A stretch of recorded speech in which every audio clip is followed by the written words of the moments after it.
Tepeli kaka biso nyonso tokufa mutu atikala tepo tozomona lokolo ndireti lukuteleki ma miso ezame mobala lelaka te pasi na motema. Réponse akopesa biso ezali kaka yo nde kobongisa mboka oyo po tozomona mboka yango banda élection esalama likambo moko ya malamu eza te.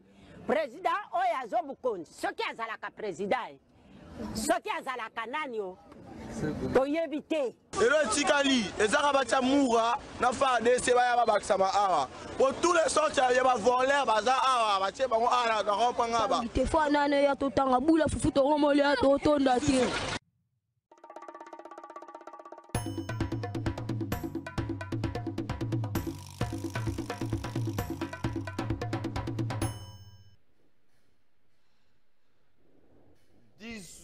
Mars 2025, 18 mars, mokolo yango yo, mokolo ezalaki prévu à ce que début à la négociation fungwamba na ngambo ya Angola, des négociations directes entre les mouvements rebelles AFC M23 et Kinshasa, le gouvernement congolais. Vous êtes sans ignorer que lobby n'a pas quoi vers la fin de la journée. Les M23 a fait un communiqué comme quoi à co-participer na milulu wana te lelo yondenge singeli pona nini alobi ba sanction à l'Union européenne pendant que tout ça comme milengele poto kende na table ya négociation ba sanction à l'Union européenne eye kolembisa bango ezali ko favoriser un climat de paix te ezali ko favoriser boyokanité ezali ko favoriser te kimia na kati ya ba démarche na yango to na communiquer juste bongeli wana communiquer bande kwa na AFC M23 na démarche na bango pe moto à répondre Bertrand Bisimwa azali pe moko ya batu o bazali sanctionné atomboli mongongo pona koloba pourquoi invitation ya babenga nani pourquoi invitation ya Angola et que Bongo et Panaye et pour peut-être qu'il n'est pas un coordonnateur direct il y a AFC M23 Zali Bongo Ndeko Corneille Nanga Zambe Pesa Makasi Pesa Boanya Pemaele. Pendant ce temps la délégation congolaise est déjà constituée. La délégation congolaise est déjà constituée. Nakutangela Bino Nanya Zali Mokambia délégation juste Bongeli. Est-ce que je peux avoir le temps que Bossi Samakambunyo sort Jus Bongeli Zala Awa, Tika PCR. Est-ce que je peux avoir Nanou, Maman Judith Nangambo, ya Kikwit, et Sikowa, puis Maman Judith a rassuré, Père Sali annonce Tabana Kikwit, qui est Kalamingite, Bako connecté Bango, na barrage ya Kakobola, l'autre qui est Kokota, na Kikwiti, l'autre qui est Kokende na Gungu, l'autre qui est Kozalape Bongo, na Idiofa. Maman Judith, Yamboto Kende Kuna, Naeb Sarabino ke likambo etali inflation à taux d'échange depuis boye ina na gouvernement juste Bongeli Maman Judith arrivé enfin qu'on maîtriser taux d'inflation Maman Judith azako tala yango na gouvernement na équipe gouvernementale na ye ba simbi pesa taux d'inflation na ndenge sengeli moi variation wana moi saka yo sa moi dans so dollar ya laki nango na mboka na biso depuis un certain temps mon kono zobi na mamingi te na taux ya dollar. Mon konono, eza kobina maman mingite, maman jita fasali quand même au sala pour na vendre sali kambango, ya taux, ya dollar pour maîtriser l'inflation. Après cela, token na kikwiti c'est comme maman jita annonçaki que bande ko kala mingite ba ko za connecter na barrage ya Kakobola, Idiofa, Gungu, na kikwiti l'autre ko ya pe ko vendre l'autre ya mbe. Ya lokutata lo biso ke salamité bo tuna ye. Ye moko ko pesa bino ba explication. Token ngamba régie. Ko bundela likamwa ya développement ya mboka bongo te yango na cadre développement ngo na yebike awa oza na mikakatano ebele. Oya liboso tokobanda na likambo ya courant. Likambo ya courant boyebi ke musala ebandaki na kakobola tosali musala esili. Siko etikali ba connecter Villa Kikwit, ba connecter Idiofa, ba connecter Dum, Ngungu plutôt.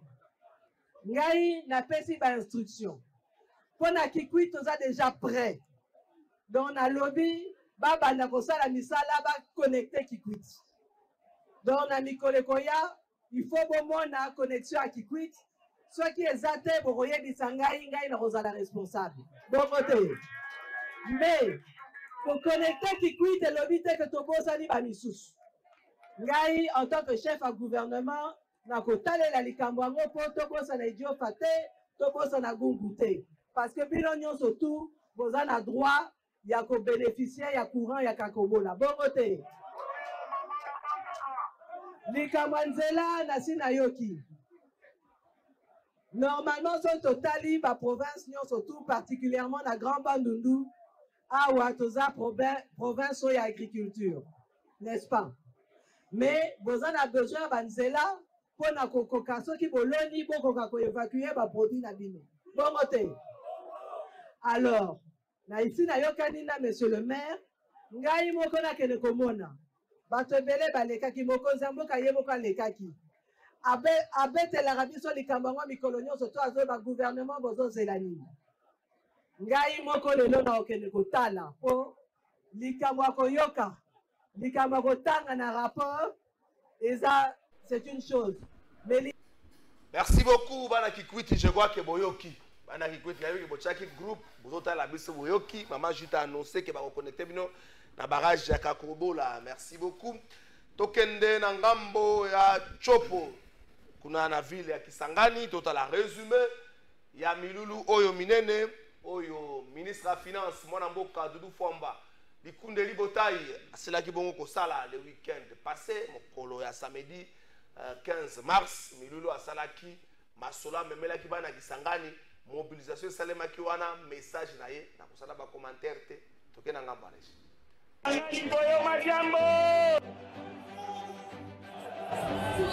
Mandugu, aksanti sana, aksanti ile munakuwa kupokea ndugu wenu mulo kwenu, aksanti sana.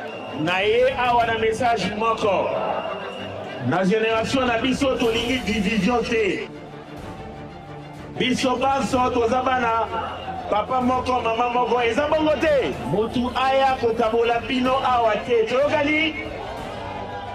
Il faut toquer mabiso nyonso. Merci beaucoup à Francis Béa. Tosi zakama makambo mbala moko hein. Tosi zango nyonso mbala moko. Na ngambo ya Dina Kopé. Na ngambo ya Dina Kopé milile fungama kilobi na kisantu kotala lolenge kani. Na pay na listinga pay ya enseignant mambi ya mabeza la te. O tata moko kombone bakokela zo rambongo mbala bi balé te. Balingi makambo atalisa bansenya o akendaka te akendaka ko signer na tongo akeya ko yako zambongo balingi makambo ana te eza bansenya debout eza bansenya assis bansenya debout bazaka na ba problème te mais bansenya assis nde baka na ba problème o bazala ka kendaka ka sina ebi garçon moko azaka na cité pumbu asaba kaka na badina ko pe wana kendaka musala kaka une fois la semaine azaka makasi na okende banque na kotanga kombo nene tozokenda bazaka na cité pumbu na komina monga funa nene nazomona bota okende kotanga kombo na ye garçon moko na cité pumbu juste bongeli ba photo illustration ezali adina kope garçon moko azaka na cité pumbu azomona na te na musala kendaka kozwa mbongo na kotanga kombo ne po mbongo aleta soko zoli yango salela yango na ebike bokopesa examen bongo ba ministre na ba député basalaka ni basalaka musala wana kaka zela bango pe na résultat yo tango bakozona résultat ozate yangwana dina kope na bokasi ya Boniface Mbaka bazosala mosala pona ko bongisa mpe mwa likambo yango alifuti yangwana meyemba ngo na kisanto au-delà ya toilettage batala ndenge nini numérisation ekola na système oyo po ete makambo yango eleka mwa malamu mais bato ya bifunda funda bana pesa bino bola na mwa moke message na bango bato ya bifunda funda bato baza makasi na ba pratique à lokuta bato baza makasi na ba listing mibale misato o bazala ka kombo bimi mengoma bimi bala misato ali yango mzo ache Willy mzo ache Claude ezalaka numéro matricule moko ale yango bato wana batelemi balingi bakende kofunda dinat po bazo se retrouver sous te na zona ba voice na bino ndeko zolo ba petit nango ko salaire na bientôt na population esika moko bien boza bata misala mabe na beleli bino mukanda na bino pe bozo ngaba ko kofunda na za nango bokomona nga vendredi na ko tia loko wana télévision na ba kombo na bino ko bi na période za ba période de créer trouble te to za concentrer na makambo zo lengezo ngolekela na Luanda même makambo zo sala mana est tangu yo kanisi ke folia ka mbonga ba fonctionnaire mususu etali yo ona lobaki tokena kisatu tola na makambo eza ko sala makona. Cette année, venir vous accompagner, voir comment vous travaillez, et dans quel climat, dans quelles conditions vous trouvez une touche professionnelle en ce qui concerne les systèmes d'information. Et comme ce n'est que la suite de ce que vous avez fait déjà à Sultan Irevel, à Kitambo, nous croyons que c'est la suite. Comme là, vous avez fait les états des lieux et que maintenant, vous venez vraiment entrer dans le vif, en faire satisfait. Ce n'est que les enseignants. Et c'est une recommandation de la MINETA, qui est dans de bonnes conditions et qui est sur ce, je déclare ouvert cette année. Merci.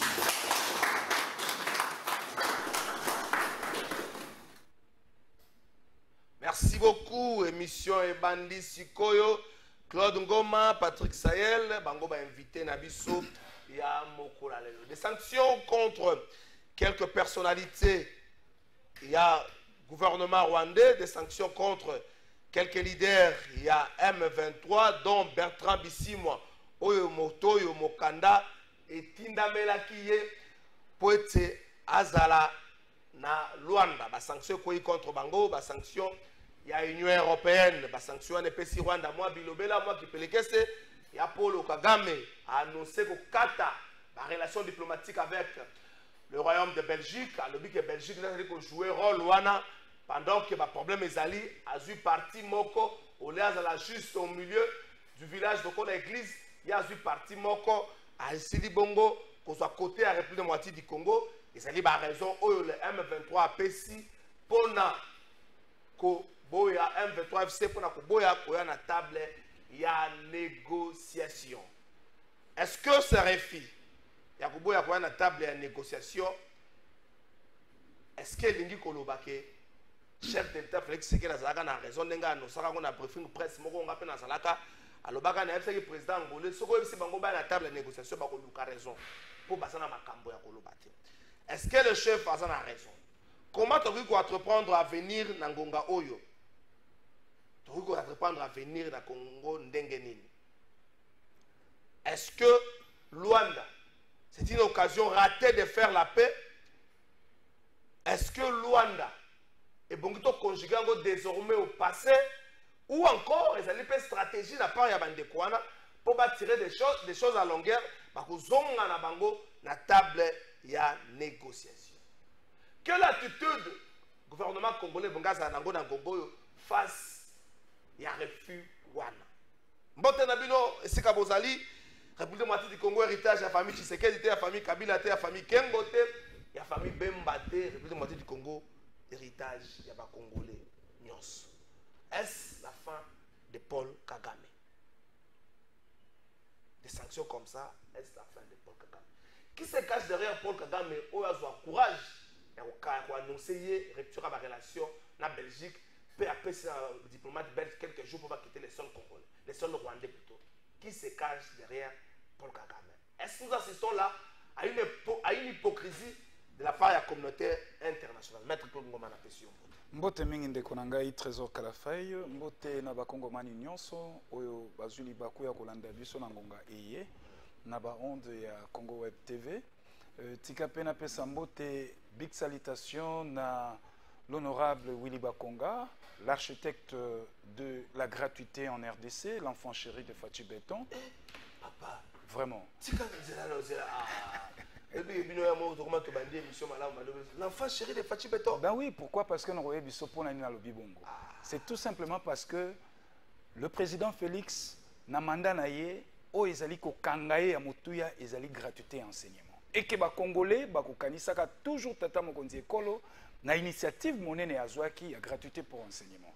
Et moto atiaki gratuité wana d'enseignement atiaki yango mise en œuvre na yango ezali Willy Bakonga yango moni ke bato mosusu basuccédaki oyo babundisaki lelo bake exil bakozongaka te Tony Mwaba te aza te azana Kinshasa aseka ye kozonga samedi dimanche azalaki na balabala na monga fula azotambola na bandeko na donc seka kozonga te voilà donc napesi mbote mingi epai ya honorable Willy Bakonga elongo na parti politique Congo, comment donc je vais dire parti Congo Nouveau napesi bango nyonso mbote.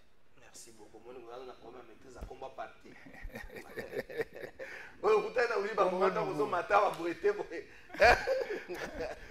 Willy ba otiki bitembala bino na bagilo ndongula na chopo. Oye na mona kisasa Willy Matoni mwa basa elia kisasa. Ndo la réaliser qui a azal député national. Willy Bakonga. Non non, député provincial. Ah député provincial. Si on a kisasa zo yenga yenga ndengene. Écoutez, en vacances, hein? Non, mais en vacances parlementaires. En vacances, c'est yo. Zakari Babas, faut qu'elle n'a pas siège. Pour ça, le roi Bazin. Bazin, le roi d'excès. Comment on va dans siège? Yo, Willy Bakonga. Zakari Babas, n'a pas siège la ville. Mais ça, tout le monde a bien chuté. Pour ça, ça, oh, le peuple, ça qui me demande. Merci beaucoup. Est-ce la fin pour Kagame? Ou encore, nous assistons à une hypocrisie de la communauté internationale? Bon. Je dirais que ce n'est pas une hypocrisie. C'est vrai que cette communauté internationale, la partie Nangope Moussousou, Mwandambo hypocrisie et Zalaka, mais oyo décision est Paul Kagame, nga étant que Congolais, n'a pas s'ingérer dans ma cambo interne et à Rwanda parce que ils ont décision à Bango, l'air a eu décision avec effet immédiat. Il y a aussi que ben n'a pas comme les chouchous, n'a pas comme hier, Kagame aujourd'hui, depuis un certain temps, sanction, ils ont restreindre même liberté. Il y a certains de ces leaders rwandais. Est-ce que c'est la fin de Paul Kagame qui s'annonce? Non, il faut comprendre d'abord que Kagame, c'est un danger pour la sous-région. Kagame Azali, un grand dictateur, ou a terreur, s'aimer trouble dans la sous-région. Et les troubles permettent à ce que le Grand Lac se développe et que le peuple dans le Grand Lac a un amour et puis le vivre ensemble les ala garantie. Yango zomona que Kagame azoko excellé dans rôle wana o esalaki Hitler, o joué Hitler par le passé, le Hitler en personne dans le Grand Lac c'est Kagame. Alors l'air a eu décision que au kata relation diplomatique na Belgique, je leur concède, c'est leur droit, mais elingi kolobanini était que nous quoi commis asphyxié. A commis nasuka. Parce que au moins les locaux nyonso na mukili nzamba nzambe. Tango zoko mato ko atteindre apogée. Ceux qui atteindre apogée, chute bandi. Et donc Kagame a déjà atteint l'apogée, son apogée, et maintenant la bandi chute. Et yango zomona nako chita zo chita comme en perte de vitesse, a commis porte-parole volontaire il y a RDC. Makambezo le kana Congo ye moka komi ko restituer yango koloba ete élection ezaki bien te est-ce que biso to senga ki ya lobango biso to senga ko ma porte-parole et donc Kagame aujourd'hui a commis assistant à Patrick Mouyaya koloba ete que Tshisekedi azo sale le côté tout or un président de la République a un discours moko diplomatique à tenir vis-à-vis ya ba pays amis. Mais quand le lozomon a que Paul Kagame a commis koloba même que Tshisekedi azaki chauffeur taximène est allié na nini. Donc autrement ça veut dire que Paul Kagame azoko chola même ba chauffeur taximène nyonso ya Rwanda. Pour pas na esoko zaki chauffeur taximène oza mutute et puis okoki ko matate na société. Ça c'est selon Kagame. Ozomona. Et donc a commis na biloba loba oto bengaka matcha chabeli diarrhée verbale.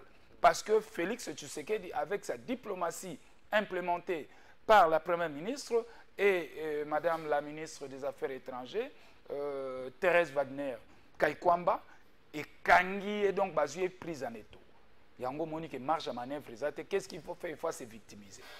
Or, quand se victimiser, il s'abisso déjà qu'il est en perte de vitesse. Et le réseau Zanga a courage à présenter d'excuses na ba Congolais, à présenter pardon na maïnion soit sali biso na Congo et pourquoi pas na Afrique en général.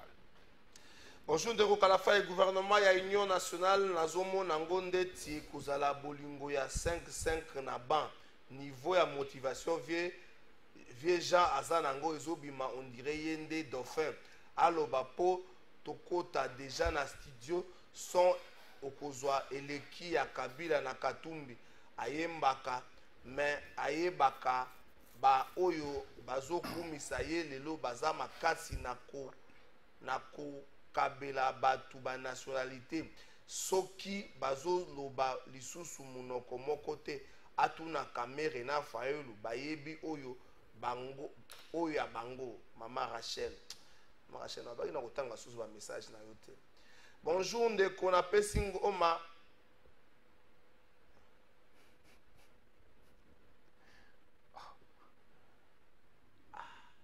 ndeko na ngai pona nini boyeko natanga kombo na ndeko na ngai bikabi ngamba type Claude Ngoma sali yo nini omoni ke na katangi message na malembe et puis na tuni yo so Claude Ngoma asali yo nini. Merci beaucoup ndeko na ngai type bikabi tika Claude Ngoma malembe Claude Ngoma d'abord mbote sigazali avant que Patrick Sahel na entre Kinshasa pe mobilité ça poser mon problème avec Patrick Sahel à Kota Bertrand Bisimwa sanctionné quelques-uns il y a AFCM 23 sanctionné aussi quelques responsables rwandais sanctionnés. Est-ce que ces sanctions y étaient Nengba M23 Balobiango pour bouger un peu ligne de paix oyo et bon avec toi entreprendre à partir à Mokola lelo. Mais écoutez un peu. Écoutez pas pour des bananes. C'est ce qui bango balobi ligne de paix. Est-ce que ligne de paix c'est ngela ki bazwa manduki? C'est ngela na bango te bazwa manduki. Et puis tango bango bazaye ko yemba bazo ko bina bazo jubiler. Koloba ete ba sanction ko sala biso eloko te. Tozan affaire na ba sanctionner te, ba sanction ko arrêter biso te. To atteindre l'objectif na biso lelo ba komo lela. Lelo ba komi kolela. Bayembia wanzembo no ba sanction e ko sala eloko te tout. Bokende Luanda boboy. Raison ba sanction.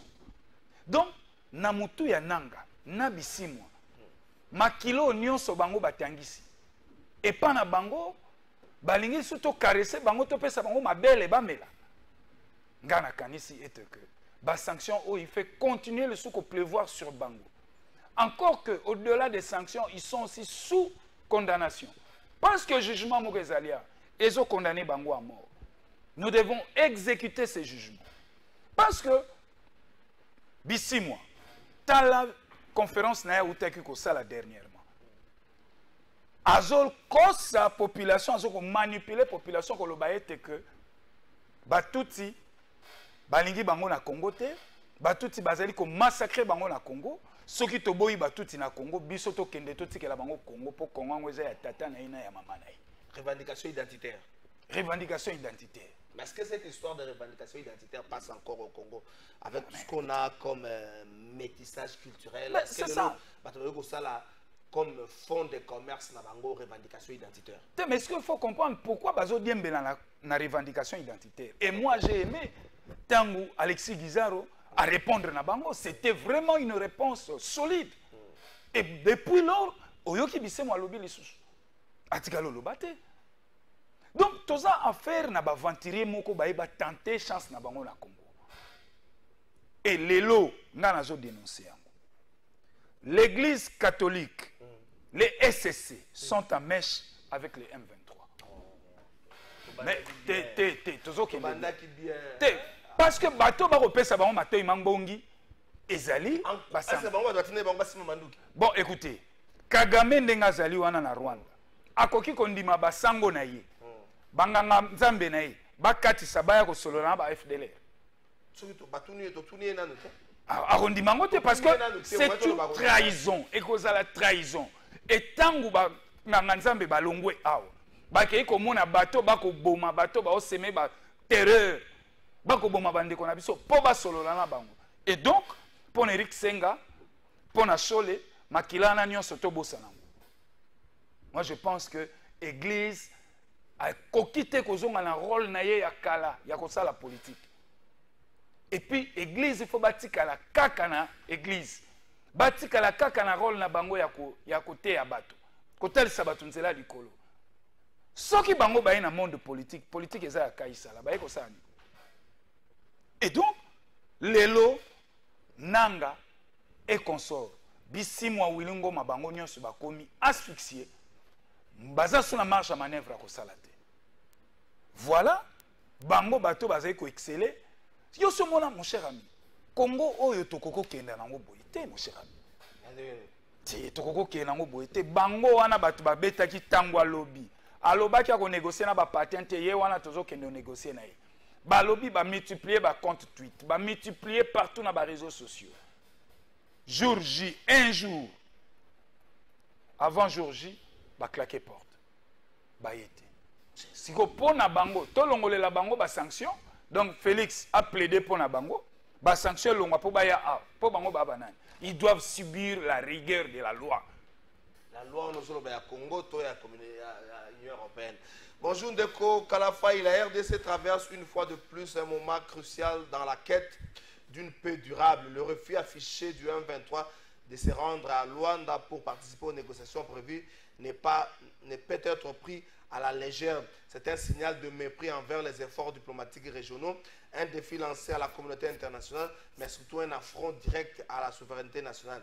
Il ne s'agit pas simplement d'un refus de discuter, il s'agit d'une stratégie calculée du 1-23 qui cherche à imposer ses propres conditions, portées par un sentiment de force acquis sur le terrain et probablement par le soutien d'intérêts extérieurs hostiles à la stabilité de notre pays. Face à ces constants, le gouvernement de la République démocratique du Congo se doit d'agir avec lucidité, intelligence et fermeté. La première réponse doit être militaire. Le temps des hésitations est révolu. L'État congolais, par le biais des FARDC et avec l'appui des forces alliées, doit intensifier les opérations afin de montrer que l'autorité de la République démocratique du Congo ne discute pas les armes à la main. Chaque mètre carré du territoire national occupé par les rebelles est une blessure à la souveraineté, est un danger pour l'avenir du pays. Il faut y mettre fin sans délai. La deuxième réponse est diplomatique. Kinshasa doit activer tous les leviers diplomatiques pour rappeler à la région et au monde que l'agression déguisée sous la bannière du 1-23 ne sera plus tolérée. La RDC doit exiger des condamnations claires, de mesures concrètes et des sanctions ciblées contre tous les soutiens directs ou indirects de cette rébellion où qu'il se trouve. La troisième réponse est normale, et morale et politique. L'État congolais doit tenir un discours fort à l'endroit de sa population. Nous ne céderons ni au chantage ni à la provocation. Le dialogue reste un choix noble, mais il ne saura être un piège dans lequel l'État s'incline face à des bandes armées. La main tendue n'est pas un signe de faiblesse, elle est le choix de la paix. Mais cette paix ne se négociera jamais sous la menace des armes. Les peuples congolais attendent de ses dirigeants de la fermeté, du courage et de la cohérence. Le gouvernement doit lui prouver que l'honneur de la République n'est pas négociable. Plus que jamais, il est temps de conjuguer l'action militaire, la diplomatie rigoureuse et la responsabilité politique pour que triomphe la souveraineté et que la paix revienne sur l'ensemble du territoire de Gogotier Nzungu. La livre. Bonjour, plateau de vérité. En 2009-2012, menace kaka ya ba sanction CNDP M23 Batiga Goma. Mais oyo, malgré les sanctions, rien kaka vraiment. Autre temps, autre mère, Nandimi ke Wilingo ma auta IDPS pour Moutou. Ya makasi na Moutou makasi na bango eliki ya ba di progrès. Mais aye bakake akosuka loko la vie Roger na France. Maître Ngo Matika Kozongi Sapota na bimisusu na prison libanda tomoni telsa merci Nabino bonjour papa commune ya Monga Fula quartier Madadi Gibala avenue Itela souciate ya la police bazo kote la kabatu na ndaku tracasserie eleki yango totindeli bino image wapi image otindi message ozokoma makambo yomo. Bonjour, plateau de vérité. Nous saluons la sensibilisation des jeunes pour intégrer l'armée, mais est-ce que ces derniers seront bien formés et éduqués? Parce que si on fait les recrutements en précipitation pour les cas de l'Est, alors nous allons nous attendre à des abus dans un an ou deux, connaissant déjà les comportements de nos militaires vis-à-vis de la population. Et donc le recrutement c'est bon, mais la formation et la rigueur sont d'une importance capitale. C'est M.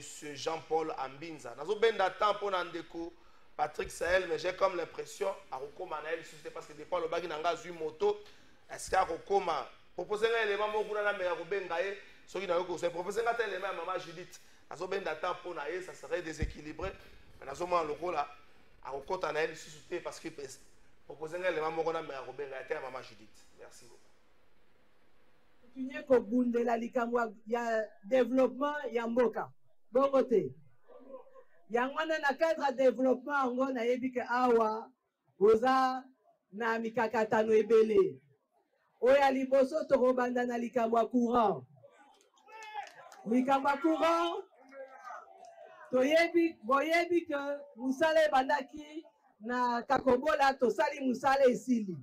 Siko etikali ba connecter Villa Kikwit, va collecter Idiofa, va collecter Doum, Ngungu plutôt. Ngai n'a pas si instruction. Pour na Kikwit, on a déjà prêt. Donc on a lobby, baba na kosala misala va connecter Kikwit. Donc on a Mikole Koya, il faut bon monde à connexion à Kikwit. Soit qui est zate pour royer bisangai, ngai na kosala responsable. Bon côté. Mais pour connecter Kikwit et lobby que Tobo Sani Bamisous. Ngai, en tant que chef à gouvernement. Merci beaucoup, Patrick Sahel. Azoya ma téléphone, je ne sais pas quoi dire. Alors, qui a garé une voiture quelque part, à moto peut permettre à comme à Lombango. Mais malheureusement, Azoya ma téléphone, je ne sais quoi dire. Je vais faire avec. Na Longona Claude Ngoma, Soka Okota, gloire à Dieu. Soka Okota Te, Bouébi réalité en Zela et Kinshasa.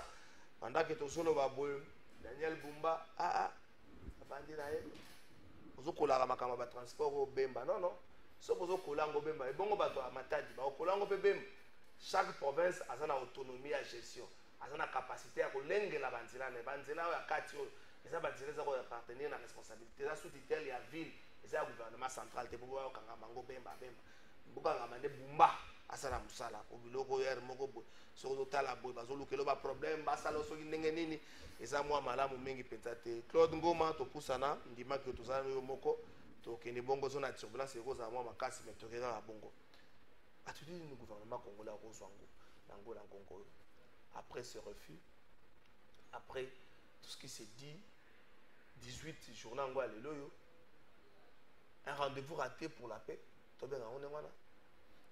Bon, ce n'est pas vraiment un rendez-vous manqué pour la paix parce que Ngai, même Takoba Sizouana, dialogue, Wana, négociation, Tiamaki, Nazaraki, toujours pénaticali, toujours dubitatif parce que Nazako Tala déjà, na musika, Motoasimi Mandou qui l'air à Zoya Koyana, condition kilikil.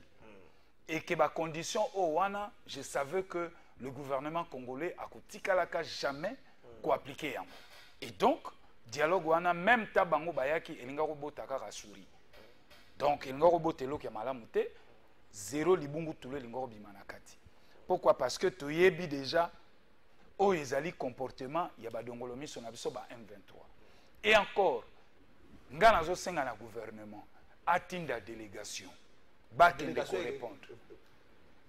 ko répondre pour que au niveau diplomatique to gagner bango pion to lia bango point to dame bango pion.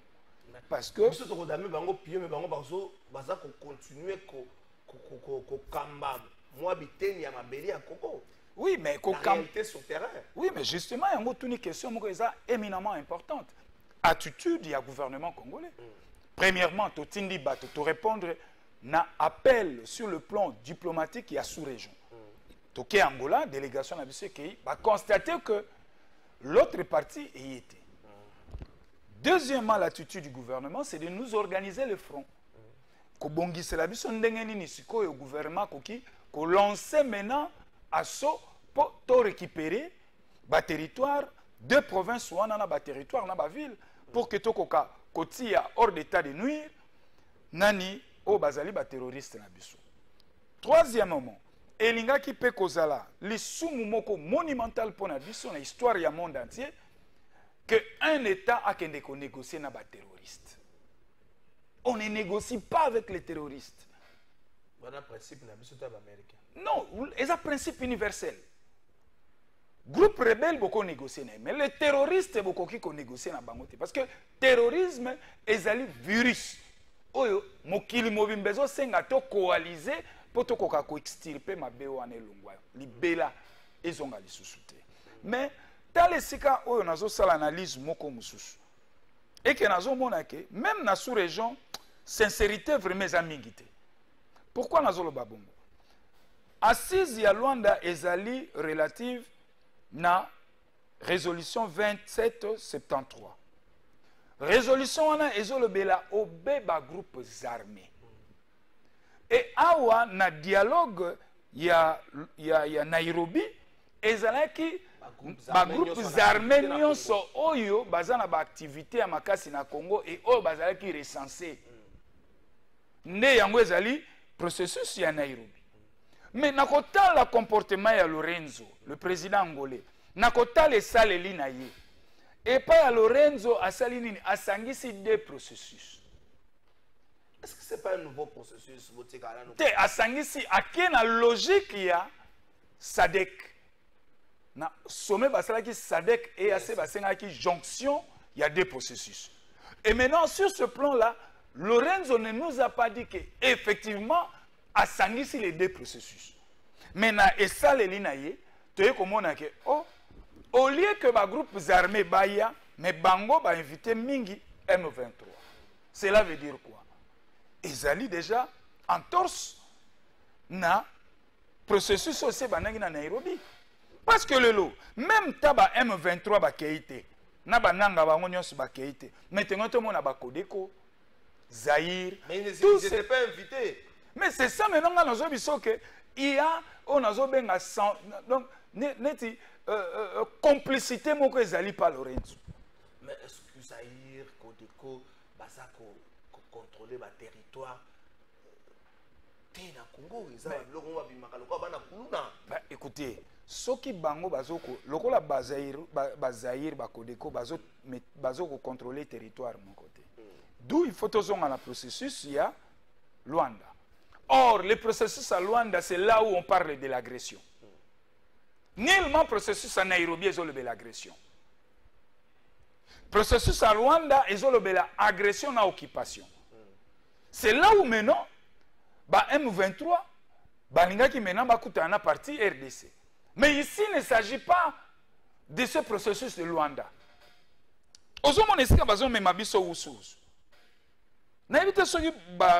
Comprendre la lecture. Est-ce que tous 8 décisions à négocier un peu plus tard, bandeko basi basu moins volume, baso contrôler Goma, Bukavu, Bunagana et autres, basu moins volume, se disent aujourd'hui, on peut ou ne pas aller. Le monde sera obligé de fléchir, le gouvernement congolais sera obligé de fléchir parce que nous contrôlons une partie de la République.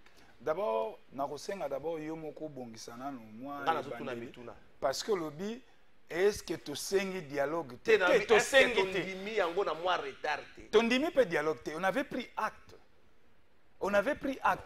et quand acte ti kondima ko composer équipe ça ti ko kende ça kondima te non c'est-à-dire faut te battre en plein terrain moko diplomatique na terrain diplomatique il y a des réponses appropriées ce balobi na yo que nous prenons acte.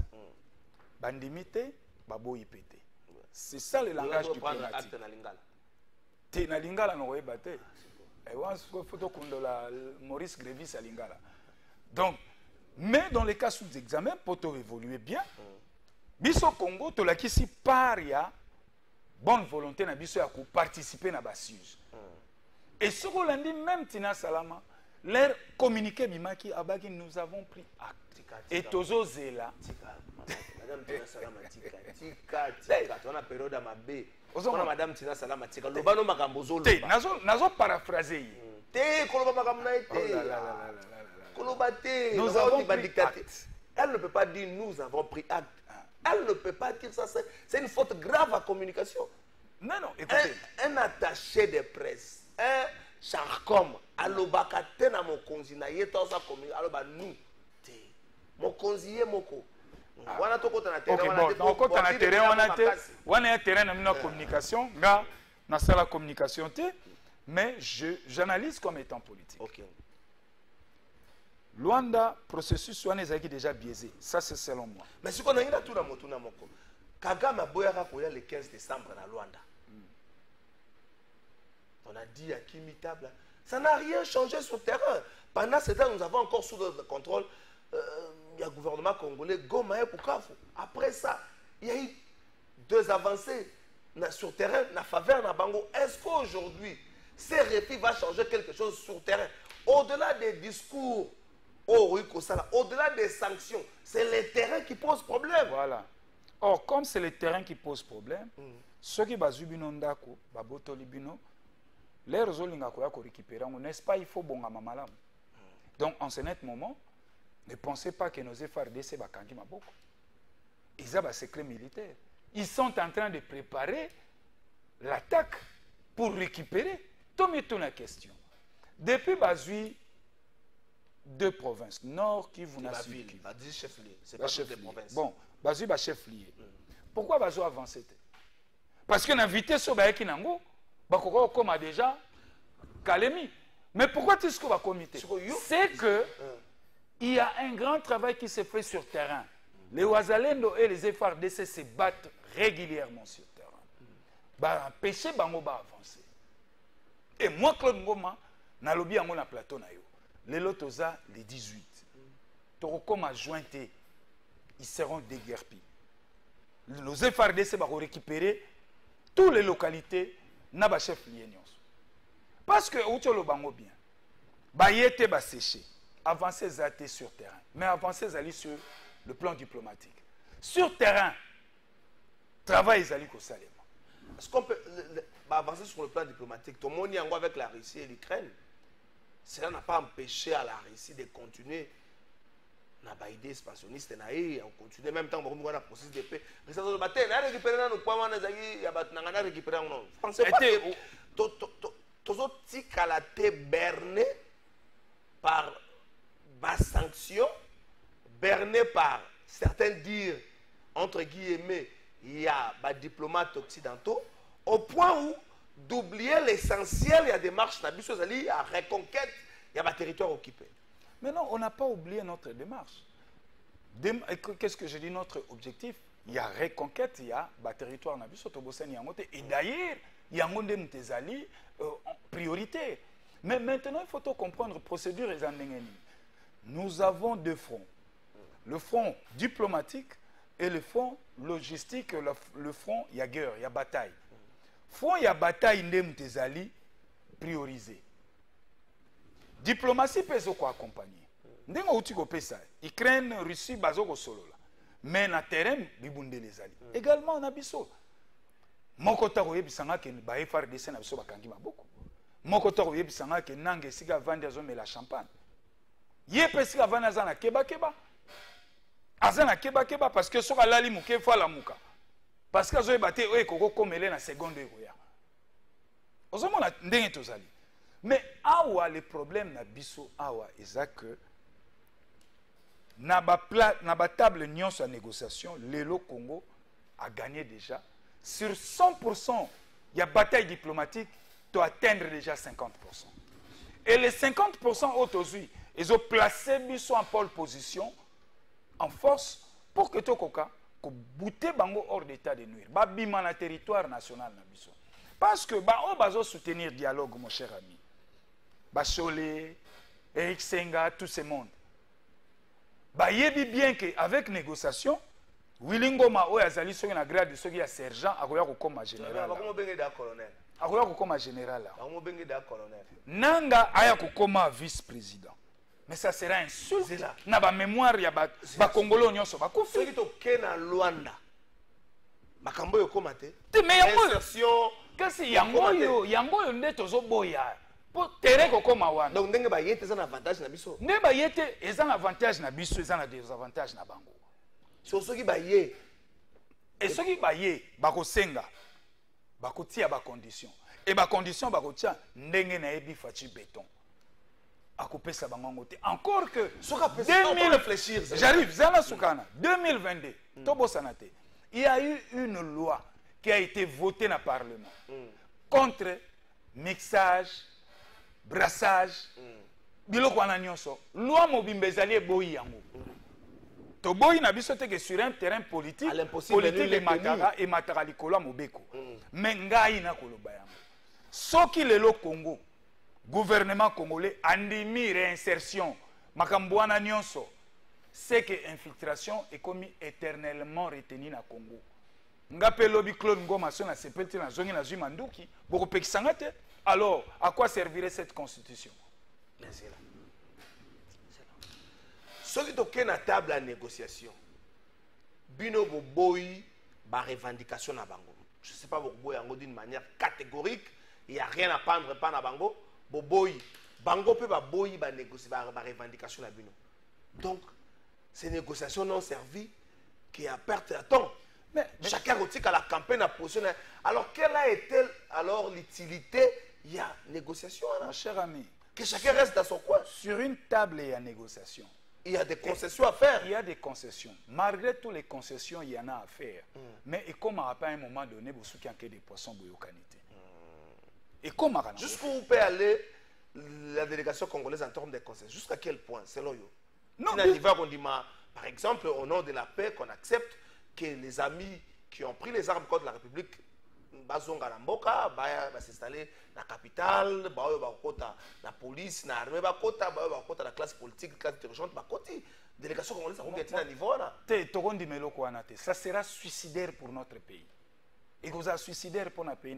Non seulement infiltration, vous avez en armée, mais vous avez une administration. Ce que vous avez biso en contrepartie to kopesa na bango nini voilà soki biso lokola biso to koboya biloko wana nyonso sali insertion ni biloko brassage mixage to boya yango nous sommes un état souverain en contrepartie j'arrive non il y a même pas en contrepartie il y a même pas moi na tomboka ki na ndako tata esengela simba fimbo abeta mwana nous sommes souverains nous sommes un état ce n'est pas une affaire des individus des tintins des marionnettes va faire fléchir tout un gouvernement.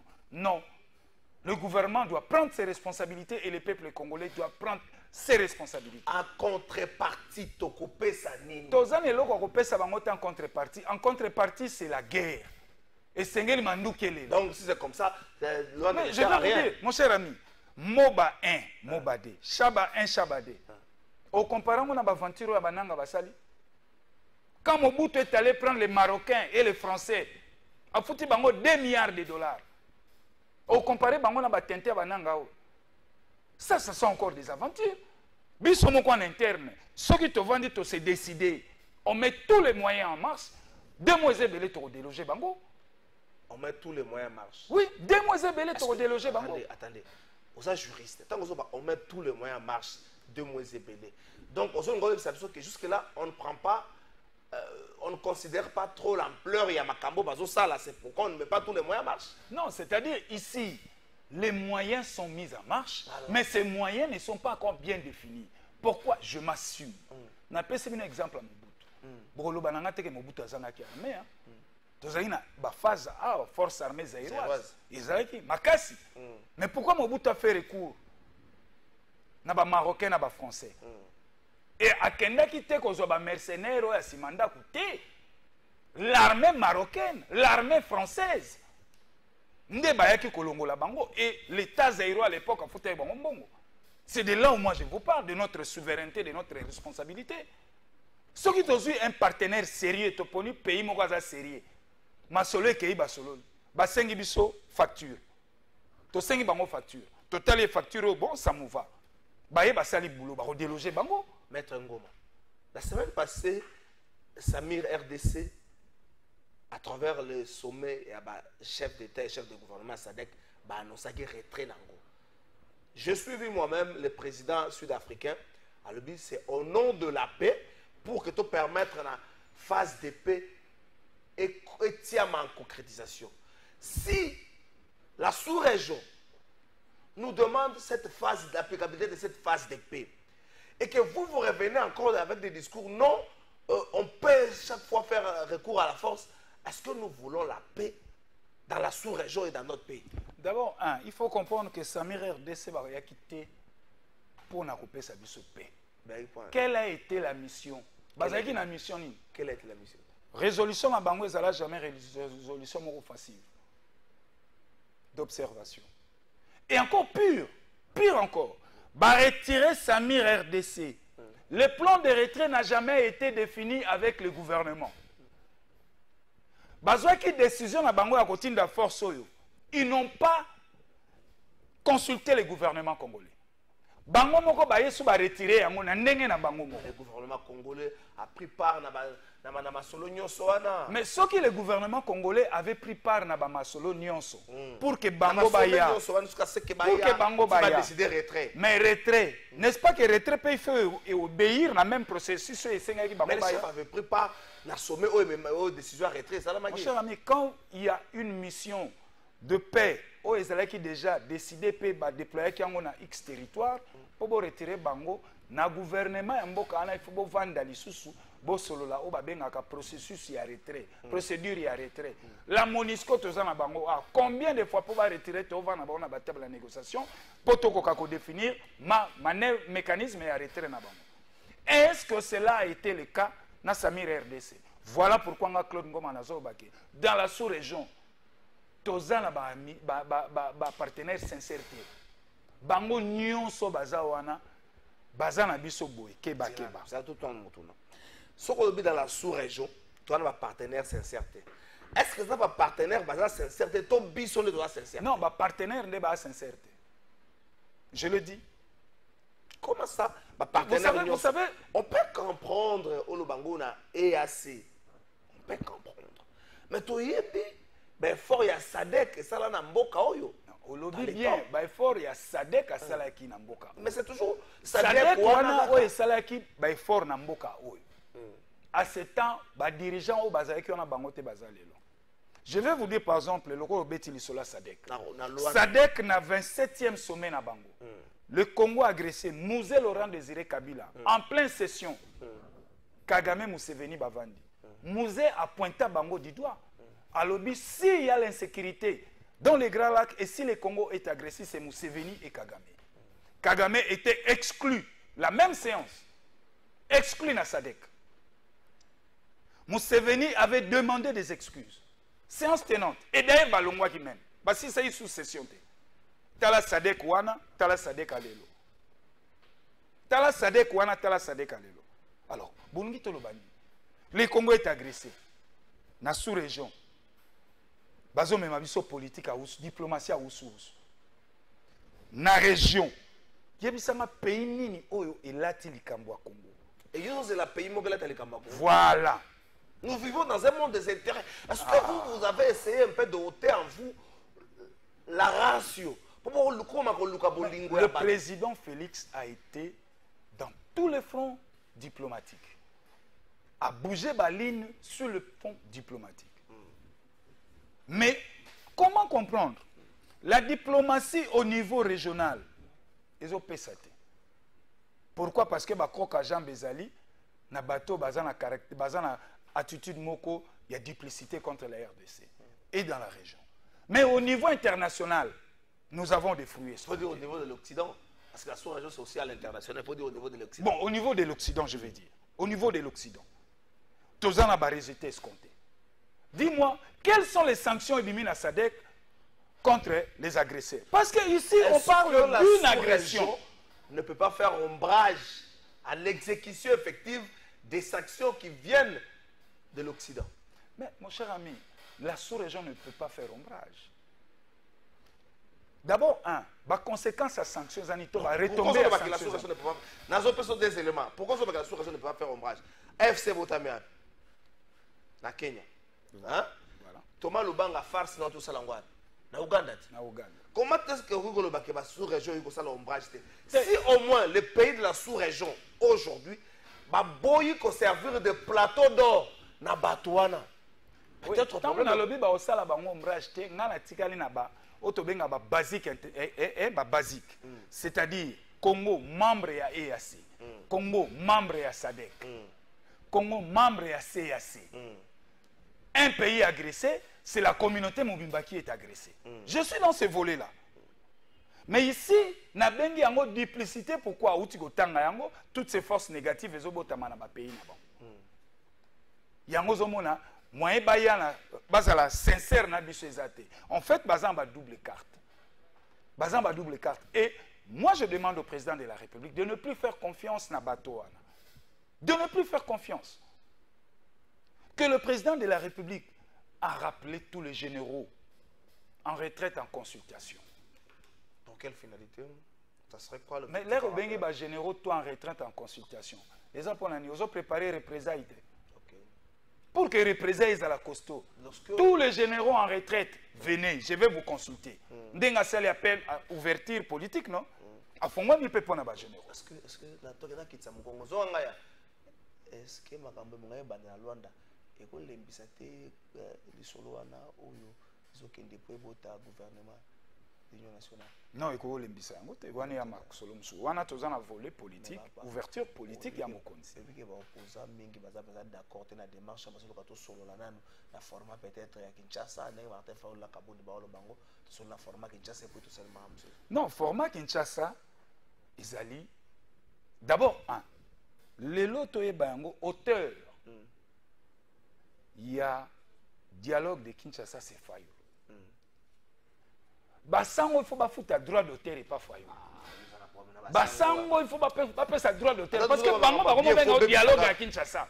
Dialogue à Kinshasa moto abimisi yango Martin Fayulu. Et ngana zo sepela bango parce que bango balobi ba ya to solo na bango na Kinshasa. Et je demande aussi à l'occasion Franck Diongo za poto ba bengana yote. Yaka dialogue à Kinshasa, pesa makanti na yo, Moïse Katumbi boya na dialogue à Kinshasa, Kabila baya na dialogue à Kinshasa. Maintenant na koko ya na dialogue à Kinshasa te parce que ya azana manduki ana makila na maboko. Azana makila na maboko. Bisi mwa bakoko ya te. Mais est-ce qu'au nom de la paix, au nom de la paix, on ne peut pas accepter que Baïe a paix? Ça ne serait pas peut-être facile que Baïe ait tout sur la hawa, que ce soit là. Ceux qui l'ont de simbité, on ne peut pas recourir à la sagesse de nos pères spirituels. Tata na biso SSNA Senko, ceux qui baouy goya, tout sur la hawa, attends Njili, on peut mener à l'aéroport, ma côte na ma ville, théâtre dans Télé malou. Papa, ngana zo senga, omoni Chole, Eric Senga, balongwa na la biloko.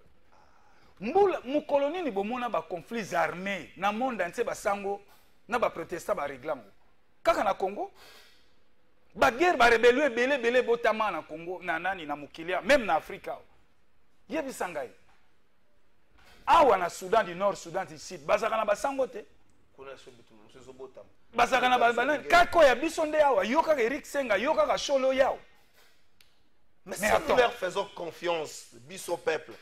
Est-ce que le problème est allé? Papa, les prélats n'ont jamais réglé un conflit militaire. Les prélats n'ont jamais réglé un conflit politique. Ça n'attend pas un message là tout le monde comme la soupe. Batika biso, batika mon cher, bazana Luanda, nana on vend ça bango kuna, botel ba futa, nana on futa là-bas. Soyez un gouvernement angolais ça là, il faut pas y penser na yo. Ah, ozomona ke bango mobula na bango. Bazo bola ko la bana ba ne ko bule pas ministre, ko da bakangi bango. Apecho ba ko bule pas ministre. Bano boko bule pas ministre bakangi, ministre apesi o kanga bango. Bano boko ma ko longona, maître Claude Ngoma za avocat, juriste. Azaka mingi na ko mande mingi ko ta baluka mi 4e ri parquet à Gombe, azo baluka na cop na ye. Na zo ko bela c'est ça ba procédure na. Yo commission TV lokola bureau. Oyeba programme ba émission nyonso. Même ba mission sala na kati ya chambre, oyeba programme nango. OK ko bule pas ministre. Et ça comme ta cosa la fête na morgue, le va vérifier ce que climatisation morgue ça la makasi. A que ça nango siko pas que ne sala matina akunde bembe. Oko na pula mabe. Oza ko ba no. Et puis ko na aner. Oko na pula mabe ba no zo pula lo wa mutage fête na morgue. Bonjour trésor selon batu ya union sacrée bazo gagner na ba front nyonso batika nanu oyo bango bazo sala lokola batu ya UDPS bazwa maele oyo colonel Mamadou azalaka nango pona koloba guerre pona kolonga guerre oyo ndeko Pablo Chilunde. Bonjour trésor tout na biso DG à pose ya SPT ba retraité bazo futa ma salaire te comme avant yango to sengi otuna ye vraiment tozolanda bino depuis monga fula mikolo ko funde ezalaka te tozala guerre boza kimezonga. Bonjour Kalafay, pourquoi dialogue yango esalemite nani oyo azana sima ya ba M23 po babo ya kufanda na biso table moko ya négociation pasi ke bango déjà bakangi ba ville na biso pe ba territoire na biso. Bonjour Kalafaï, les Ouazalendo commencent déjà à désister à la faveur de AFC M23 parce que ils ont été consultés par l'Angola. Donc, il faut déjà commencer par réparer quelque chose pour eux, préparer quelque chose pour eux. Benoît Tumbunga. Bonjour Kalafaï, Toyokaki ke asangisaki émission na porte-parole ya armée eza passe actuellement. Ah, nasangaki émission na porte-parole ya armée eza passe actuellement bo sala yango po mettre eza trop matière eza trop sensible actuellement na ndenge tozo na ba période ya négociation oyo ndeko Jean Matondo. Ah, alors la compte à porte-parole à l'armée. Merci la service à porte-parole à l'armée Matini ndeko Jean Matondo. Bonjour Trésor, Claude Ngoma parle de monsieur Bakonga qui a tué notre système éducatif à travers son école. Naboyi nangai pardon. Ndeko Dido Ngelani, ndeko Dido naboyi pardon. Naboyi natangi message na yo. Natangi naboyi na ngo suka na bakati tanga kombo école la bato naboyi pardon. Bonjour Trésor, toyoki ke étudiant oyo atunaki bemba question na IPN azana kasho po na question wana. Na yebi information wana ndeko nanga junior. Na yebi yango te junior chamala. Na yebi yango te na solo kapete koyeba yango po na boyi na ngai. Na boyi. Mais na ko vérifier na maninga étudiant wana soki asola zaka. Po kinjana pe basanga mabe pasa na kamwa mingi. Neti François ba konsele makambe beleke azobela kitutu. Mais ye wana azana yebi. Donc, ça va passer la capacité de